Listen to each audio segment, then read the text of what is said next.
Volcanic fertilization of our oceans drove severe mass extinction, say scientists. This is by University of Southampton. We're talking about the ash that falls into the water, also washes into the oceans from the land. Scientists at the University of Southampton discovered that two intense periods of volcanism triggered a period of global cooling and falling oxygen levels in the oceans, which caused one of the most severe mass extinctions in Earth history. And you may find it interesting to find the formation of the Hudson Bay crater and James Bay crater. Those were huge super eruptions that took place. And there's the evidence that this line of volcano craters is not by celestial objects, but it's a geological formation. So you can imagine how huge those super eruptions in the past were. Now, researchers here, working with colleagues in the University of Oldenburg and the University of Leeds, University of Plymouth, studied the effects of volcanic ash and lava on ocean chemistry during the period of extreme environmental change. That's about 450 million years ago. Their findings published in the journal Nature Geoscience. The period brought about an intense planetary cooling, which culminated in the glaciation and the major late Ordovician mass extinction. This extinction led to the loss of about 85% of species dwelling in the oceans, reshaping the course of evolution of life on Earth. It's been suggested that global cooling was driven by an increase in phosphorus input in the oceans. This is what Dr. Jack Longman said. He's lead author of the study, University of Oldenburg. Kindly support my Patreon account. The daily posts are 5 videos daily, and they are totally different from what I have on my YouTube channel. Thank you so much for your support and that you find all my content so interesting. You'll find the Patreon account details in the description box. He said the phosphorus is one of the key elements of life, determining the pace at which tiny aquatic organisms like algae can use photosynthesis to convert carbon dioxide CO2 into organic matter. These organisms eventually settle to the seabed and are buried, ultimately reducing levels of carbon dioxide in the atmosphere, which then causes cooling. Now we see that even the oceans play a vital role, and the marine life plays a vital role in capturing carbon dioxide.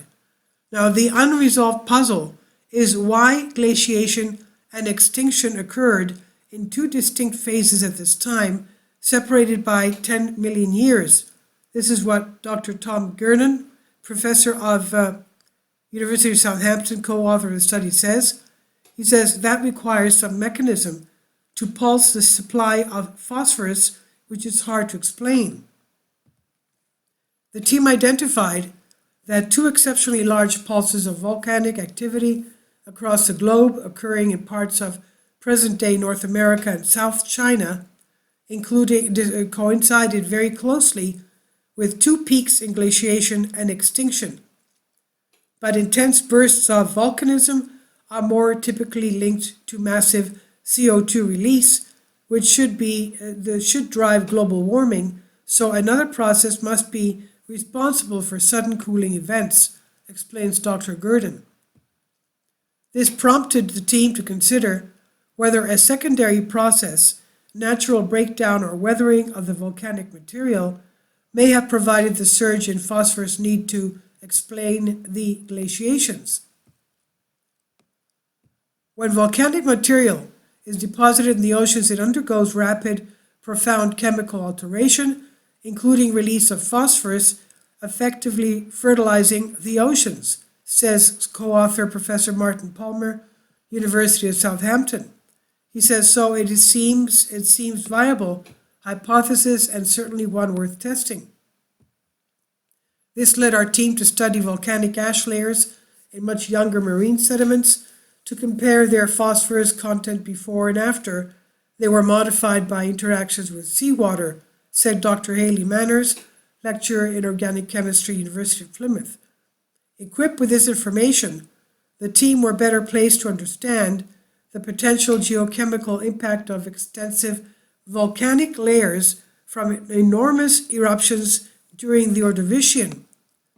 This prompted us, they said, to develop a global biogeochemical model to understand the knock-on effects on the carbon cycle of rapidly adding a surge of phosphorus leach from volcanic deposits into the ocean, said Dr. Benjamin Mills.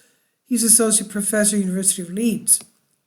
The team discovered that widespread blankets of volcanic material laid down on the seafloor during the Ordovician period would have released sufficient phosphorus into the ocean to drive a chain of events, including climate cooling, glaciation, widespread reduction in ocean oxygen levels, and of course, mass extinction.